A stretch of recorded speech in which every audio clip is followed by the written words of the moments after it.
Live from the Trias City News Center, this is GARMS Patrol News.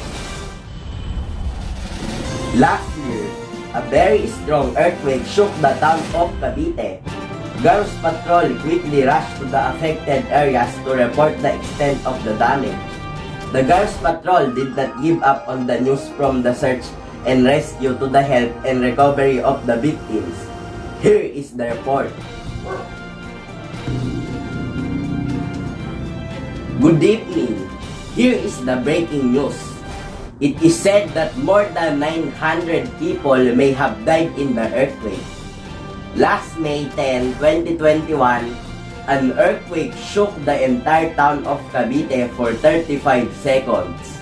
It registered a magnitude of 7.8 on the Richter scale. In General Trias City, the video captured residents who were terrified of the very strong earthquake.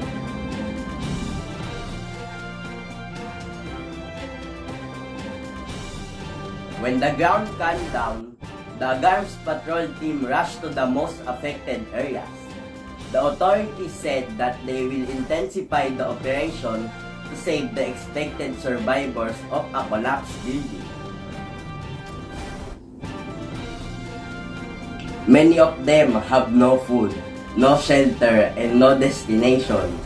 The town of Cavite really needs a lot of help. In the midst of this tragedy, the GARMS Patrol also demonstrated the dominance of Filipinos' cooperation with those in need and hopes that the victims and affected areas will continue to recover in the coming years from the damage caused by the strong earthquake.